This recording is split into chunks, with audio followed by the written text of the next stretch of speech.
ಬಾಗೇಪಲ್ಲಿ ಪಟ್ಟಣದ ಸರ್ಕಾರಿ ಬಾಲಕಿಯರ ಪ್ರೌಢಶಾಲಾ ಆವರಣದಲ್ಲಿ ರಾಷ್ಟ್ರೀಯ ಹಬ್ಬಗಳ ಆಚರಣಾ ಸಮಿತಿ ವತಿಯಿಂದ ಆಯೋಜಿಸಿದ್ದ 76ನೇ ವರ್ಷದ ಗಣರಾಜ್ಯೋತ್ಸವ ದಿನಾಚರಣೆ ಕಾರ್ಯಕ್ರಮದಲ್ಲಿ ಭಾಗವಹಿಸಿ ಕಾರ್ಯಕ್ರಮದ ಮಹತ್ವದ ಬಗ್ಗೆ ತಿಳಿಸಿದರು.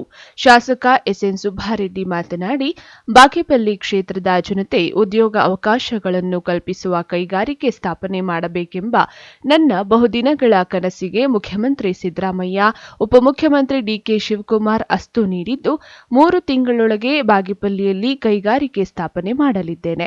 ಅದೇ ರೀತಿಯಲ್ಲಿ ಗಂಟ್ಲಮಲ್ಲಮ್ಮ ಕಣಿವೆ ಬಳಿ 200 ಕೋಟಿ ರು ವೆಚ್ಚದಲ್ಲಿ ಡ್ಯಾಂ ನಿರ್ಮಿಸಬೇಕೆಂಬ ಕನಸು ಈಡೇರಲಿದೆ. ಈ ಕ್ಷೇತ್ರವನ್ನು ಅಭಿವೃದ್ಧಿ ಮಾಡಿ ಭವಿಷ್ಯದ ಮಕ್ಕಳಿಗೆ ಒಳ್ಳೆಯದು ಮಾಡುವುದೇ ನನ್ನ ಗುರಿಯಾಗಿದೆ ಎಂದರು.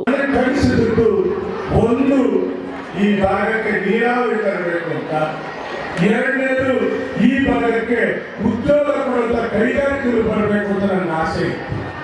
ಆ ದೇವರ ದಯೆಯಿಂದ, ನಮ್ಮ ಸಿದ್ದರಾಮಯ್ಯ, ಡಿಕೆ ಶಿವಕುಮಾರ್ ಆಶೀರ್ವಾದದಿಂದ ಈ ಎರಡೂ ಕೆಲಸಗಳು ಹತ್ತಿರದಲ್ಲೇ ಗಂಟಲಮಲ್ಲಮ್ಮ ಡ್ಯಾಮು 200 ಕೋಟಿ ರೂಪಾಯಿನಲ್ಲಿ ಹೆಚ್ಚು ಕಮ್ಮಿ 1000 ಎಕರೆ ಜಮೀನು ಕೈಗಾರಿಕೆಗಳಲ್ಲಿ 3 ತಿಂಗಳಲ್ಲಿ ಮುಗಿಸುವಂತ ಕೆಲಸ ನಾನು ಮಾಡ್ತೀನಿ ಅನ್ನೋ ಮಾತು ಹೇಳಕ್ಕೆ ಇಷ್ಟಪಡ್ತೀನಿ.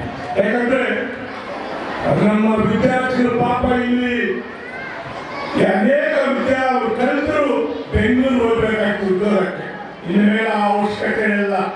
ಯಾರೊಬ್ಬ ಒಬ್ಬರೊಬ್ಬ ಉದ್ಯಮಿ ಬಂದಿದ್ದೇನೆ, ನಾನು ಇದಕ್ಕೆ ಒಬ್ಬನೇ ತಗೊಂಡು ದೊಡ್ಡ ಇಂಡಸ್ಟ್ರಿ ಮಾಡಕ್ಕೆ ಅಂತ ಇಂಡಸ್ಟ್ರಿ ಬಂದ್ರೆ ಖಂಡಿತವಾಗ್ಲೂ ಈ ಭಾಗದ ಜನರಿಗೆ ಅನುಕೂಲ ಆಗುತ್ತೆ.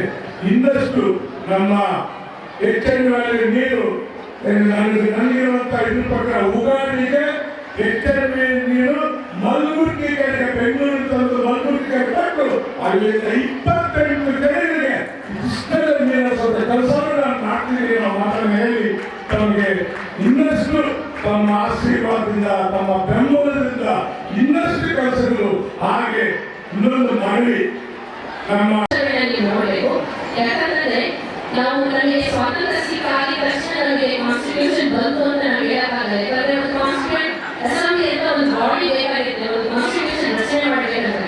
ಯಾಕಂದ್ರೆ 1947 ನಮಗೆ ಡೈರೆಕ್ಟ್ ಆಗಿ ಇಂಡಿಪೆಂಡೆನ್ಸ್ ಬಂದಿದೆ. Begin of India and begin of Pakistan ಅಂತ ಫಾರ್ಮೇಷನ್ ಆಗುತ್ತೆ. ಸೊ ನಮಗೆ ಒಂದು ಕಾನ್ಸ್ಟಿಟ್ಯೂಂಟ್ ಬಾಡಿ ಅವಶ್ಯಕತೆ ಇರುತ್ತೆ. ಸೊ ಕಾನ್ಸ್ಟಿಟ್ಯೂಂಟ್ ಬಾಡಿ ಬಗ್ಗೆ ಯಾವಾಗ ಸ್ಟಾರ್ಟ್ ಆಯಿತು ಮಾತು ಅಂದರೆ 1907 ಸ್ಟಾರ್ಟ್ ಆಗಿರುತ್ತೆ. 1934 ರಾಯ್ ಅವರು ಫಸ್ಟ್ ಅದರ ಬಗ್ಗೆ ಪ್ರಸ್ತಾವನೆ ಮಾಡ್ತಾರೆ. ಅದೇ ರೀತಿ INC ಅದನ್ನ ಆಫಿಷಿಯಲ್ ಆಗಿ ನಮಗೆ ಒಂದು ಕಾನ್ಸ್ಟಿಟ್ಯೂಂಟ್ ಅಸೆಂಬ್ಲಿ ಬೇಕೇ ಬೇಕು ಅಂತ ಅಂದ್ಬಿಟ್ಟು 1935 ಡಿಕ್ಲೇರ್ ಮಾಡ್ತಾರೆ. ಅದಾಗಿದ ತಕ್ಷಣ ಆಗಸ್ಟ್ ಆಫರ್ ಬರುತ್ತೆ, ಕ್ರಿಸ್ಮಿಷನ್ಸ್ ಬರುತ್ತೆ, ಬಟ್ ಕ್ಯಾಬಿನೆಟ್ ಮಿಷನ್ ಪ್ಲಾನ್ ಅಂತ ಅಂದ್ಬಿಟ್ಟು ಏನು ಬರುತ್ತೆ 1946 ಅಲ್ಲಿ. ಆವಾಗ ಅಧಿಕೃತವಾಗಿ ಒಂದು ಕಾನ್ಸ್ಟಿಟ್ಯೂಂಟ್ ಅಸೆಂಬ್ಲಿ ಬೇಕೇ ಬೇಕು. ಅದರಲ್ಲಿ ಇನ್ಕ್ಲೂಡಿಂಗ್ ಮುಸ್ಲಿಂ ಲೀಗ್ ಅವರ ಏನು ಬೇಡಿಕೆ ಇತ್ತು ಅದನ್ನು ಇನ್ಕ್ಲೂಡ್ ಮಾಡಿಕೊಂಡೇ ಒಂದು ಕಾನ್ಸ್ಟಿಟ್ಯೂಂಟ್ ಅಸೆಂಬ್ಲಿ ರಚನೆ ಆಗುತ್ತೆ. ಈ ಕಾರ್ಯಕ್ರಮದಲ್ಲಿ ಶಾಲಾ ಮಕ್ಕಳಿಂದ ವಿವಿಧ ಸಾಂಸ್ಕೃತಿಕ ಚಟುವಟಿಕೆಗಳನ್ನು ಆಯೋಜಿಸಿ ವಿವಿಧ ಕ್ರೀಡೆಗಳಲ್ಲಿ ಗೆಲುವು ಸಾಧಿಸಿರುವ ಕ್ರೀಡಾಪಟುಗಳನ್ನು ಸನ್ಮಾನಿಸಿ ಗೌರವಿಸಿದರು. ಈ ಸಂದರ್ಭದಲ್ಲಿ ತಾಲೂಕು ಪಂಚಾಯಿತಿ ಇಒ ಕೆವಿ ರಮೇಶ್, ಕ್ಷೇತ್ರ ಶಿಕ್ಷಣಾಧಿಕಾರಿ ವೆಂಕಟೇಶಪ್ಪ, ಲೋಕೋಪಯೋಗಿ ಇಲಾಖೆ ಎಡಬ್ಲ್ಯೂ ಪ್ರದೀಪ್, ಕೃಷಿ ಸಹಾಯಕ ನಿರ್ದೇಶಕಿ ಲಕ್ಷ್ಮಿ, ಪೊಲೀಸ್ ವೃತ್ತ ನಿರೀಕ್ಷಕ ಪ್ರಶಾಂತ್ ವರ್ಣಿ ಮತ್ತಿತರರು ಹಾಜರಿದ್ದರು.